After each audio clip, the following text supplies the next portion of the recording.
এই রেসিপিটা একবার হলেও ট্রাই করতে পারেন। একদমই নতুন এবং ইউনিক একটা রেসিপি আজকে আপনাদের সাথে শেয়ার করব। খুবই মজা এবং অনেক পুষ্টিগুণ ভরা একটা রেসিপি আপনাদের সাথে শেয়ার করব। আসসালামু আলাইকুম এভরিওয়ান, আশা করি সবাই ভালো আছেন। আজকের রেসিপিটা একদমই নতুন এবং আমার নিজস্ব একটা রেসিপি আজকে আপনাদের সাথে শেয়ার করলাম। যেসব বাচ্চারা বাদাম খেতে চায় না তাদেরকে এভাবে খাওয়াতে পারবেন। আর এই বাদামের এই রেসিপিটা আপনি সংরক্ষণ করে রেখে দিতে পারবেন 1 মাস পর্যন্ত।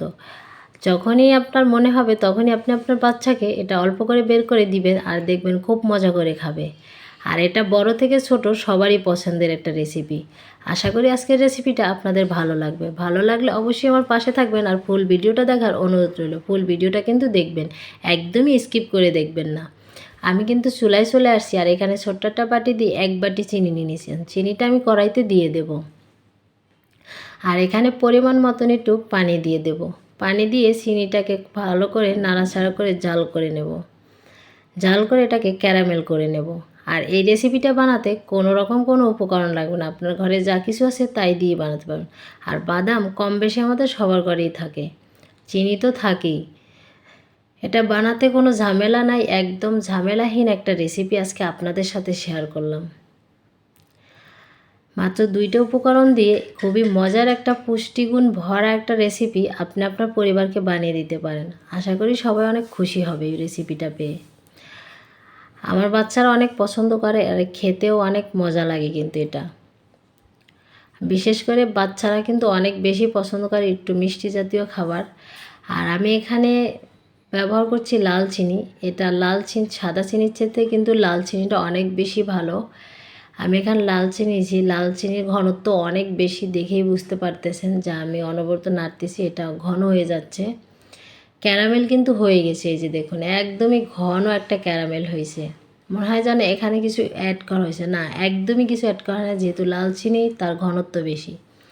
এখানে যে বাটি দিয়ে চিনি নিয়েছি ওই বাটি দিয়ে কিন্তু 1 বাটি বাদাম দিয়ে দিলাম। এখন খুব ভালো করে মিক্স করে নিতে হবে কিন্তু।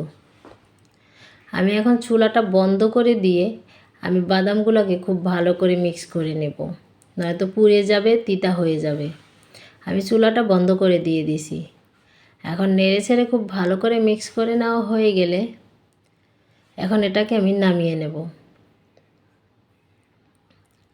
নামিয়ে আপনাদেরকে পরিবেশন করে দেখাই কতটা সুন্দর হয়েছে। দেখুন দেখতেই এতটা লোভনীয় হয়েছে আর খেতে কিন্তু আলহামদুলিল্লাহ অনেক মজা হয়েছে।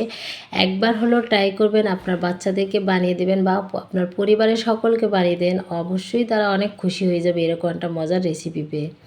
আর এটা খেতেও কিন্তু আলহামদুলিল্লাহ অনেক মজা হয়েছে। আর এটা বানাতে কিন্তু কোনো রকম কোনো ঝামেলা নাই, কষ্ট নাই, একদম কষ্টহীন। ঘরে যা কিছু আছে তাই দিয়েই বানাতে পারবেন। আমি কিন্তু কোনো রকম বাহিরের কোনো মশলা অ্যাড করি না, আমার ঘরে যে মশলাই থাকুক না কেন সেটা দিয়েই কিন্তু আমি রেসিপি শেয়ার করি আপনাদের সাথে, কারণ আমি আমার নিজের মতন করে কিন্তু শেয়ার করি। আশা করি আজকের রেসিপিটা আপনাদের ভালো লাগবে। ভালো লাগলে অবশ্যই আমার পাশে থাকবেন আর ফুল ভিডিওটা দেখার অনুরোধ রইল। ফুল ভিডিওটা কিন্তু দেখবেন। যেসব বাচ্চারা বাদাম খায় না তাদেরকে এইভাবে একবার হলেও ট্রাই করে দেখতে পারেন, কারণ এই বাদামে রয়েছে অনেক পুষ্টিগুণ, যেটা আপনার বাচ্চার জন্য অনেক বেশি উপকারিতা। তাই বাচ্চারা অনেক সময় খেতে চায় না, তাদেরকে এভাবে করে দিলে অবশ্যই তারা খাবে আর তারা প্রতিদিনই খেতে চাবে। আর এই বাদামটা আপনি একটা কাঁচের জারে ভরে 1 মাস পর্যন্ত রেখে দিতে পারবেন। আপনার বাচ্চা যখনই খাবে তখনই আপনি বের করে দিতে পারবেন। তাই এই ঝামেলাহীন এই রেসিপিটা একবার হলেও ট্রাই করে দেখবেন আর কমেন্ট করে জানাবেন কেমন হয়েছে। আজকের রেসিপিটা এই পর্যন্তই। আশা করি আপনাদের ভালো লাগবে। ভালো লাগলে অবশ্যই আমার পাশে থাকবেন আর ফুল ভিডিওটা দেখার অনুরোধ রইল কিন্তু। ফুল ভিডিওটা কিন্তু দেখবেন।